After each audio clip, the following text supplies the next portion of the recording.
আল্লাহ তাআলা কালামুল্লাহ শরীফের মধ্যে মিস্টার ফিরাউনের স্ত্রী বিবি আসিয়া সম্পর্কেও বর্ণনা করেছেন।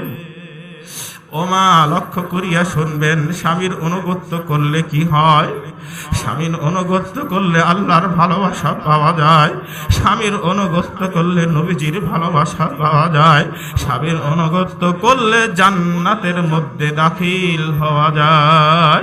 আর যারা স্বামীর অনুগত্য করবে না, স্বামীকে মানবে না, স্বামীকে বিদ্যা আঙ্গুলি দেবে, স্বামীকে নাম ধরিয়া ডাকবে, তুচ্ছ তাচ্ছিল্য করবে, ওই সমস্ত মহিলাদেরকে আল্লাহ তাআলা জাহান্নামের মধ্যে নিক্ষেপ করবে। নাউজুবিল্লাহ। হযরতে আসিয়া এবার চলতেছেন, চলতে চলতে তার মধ্যে আরে মিস্টার ফিরাউনের একজন দাসী ছিল। সেই দাসীটা তার ওই যে মেয়ের চুল আশ্রাইতেছে, আশ্রাইতে চিরুনি মাটিতে পড়ে গেছে। এবার ইন্নালিল্লাহ বলে, আবার বিসমিল্লাহ বলিয়া উঠায়। এবার বিবি আসিয়ার সেই মিস্টার ফিরাউনের সেই কন্যা এবার দাসীকে বলতেছেন, দাসী তুমি কার নামে এই চিরুনিটা উঠাইলে? আমার বাবাই তো একমাত্র প্রভু, আমার বাবা ছাড়া আর কি তোমার কোনো প্রভু আছে নাকি? এবার দাসী বলে, হ্যাঁ, তোমার বাবা ছাড়া আমার একজন প্রভু আছে, যেই প্রভুটা হলো তামাম দুনিয়ার মালিক আল্লাহ। আমারও প্রভু, তোমারও প্রভু, তোমার বাবারও প্রভু, সমস্ত দুনিয়ার মালিক আল্লাহ। সেই আল্লাহর নাম নিয়া আমি চিরুনিটা উঠাইলাম। এবার মেয়ে গিয়ে বাবাকে নালিশ করছে, বাবা আপনার দাসী, ওই দাসীটা বিসমিল্লাহ বলিয়া আল্লাহর নাম নিয়া আপনি ছাড়া নাকি তার আরেকটি প্রভু আছে। এই কথা বলিয়া যখন উস্কাইয়া দিয়েছে বাবাকে, সঙ্গে সঙ্গে দাসীকে ডাকছে।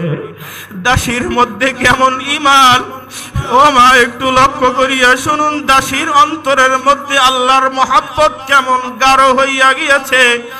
আরে ও মা, আপনাকে যদি কোনো ডাকাতে ধরে, আপনাকে যদি ছুরি ইত্যাদি দেখাইয়া বলে এখনই ঈমান ছাড়িয়া দাও, আমার বুকে হাত দিয়ে আমি বলবো, আমার তো মনে হয় একটা মা একটা বোন আরে ইমানদার থাকবে না, সবাই ডাকাতের কাছে ঈমান বিক্রি করে দেবে।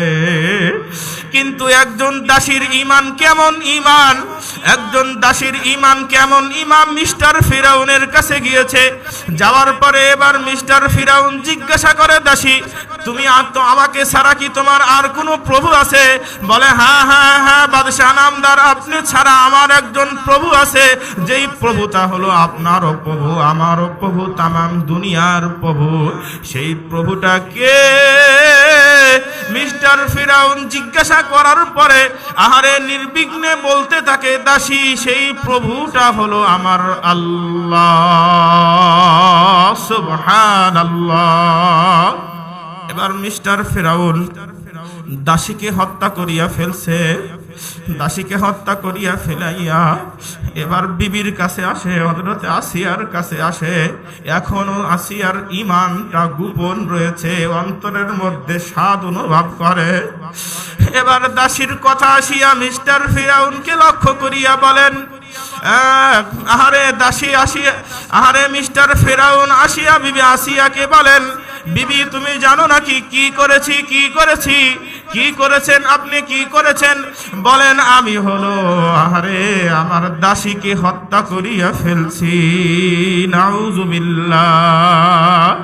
এবার বিবি আসিয়া বলেন, হ্যাঁ আপনি যেটা বলতে চেয়েছিলেন আমি সেটা জানি। তুমি কেমনে জানলা?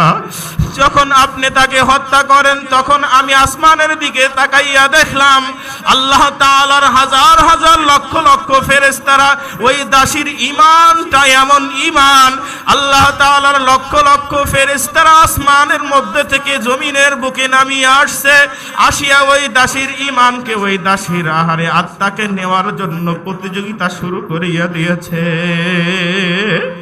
মিস্টার ফিরাউনের কাছে বিবি আসিয়ার ঈমানটাও এবার প্রকাশ হইয়া গেল।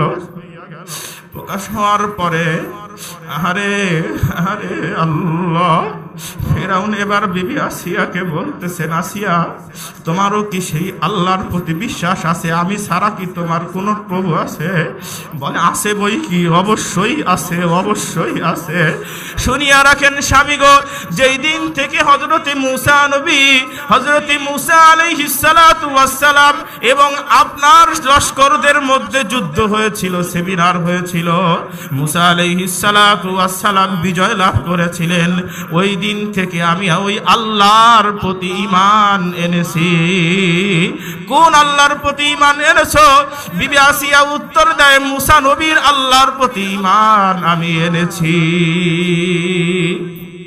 এবার শুরু হয়ে গেল, আরে আরে নির্যাতন শুরু হয়ে গেল। মিস্টার ফিরাউন বলে, তোমাকে তো এবার দুনিয়া থেকে বিদায় করে ফেলতে হবে।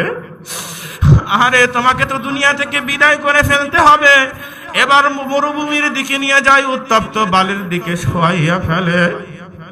তারপরেও তার মুখ থেকে আল্লাহু আল্লাহ আল্লাহু আল্লাহ এই বলতে থাকেন, এই বলতে থাকেন।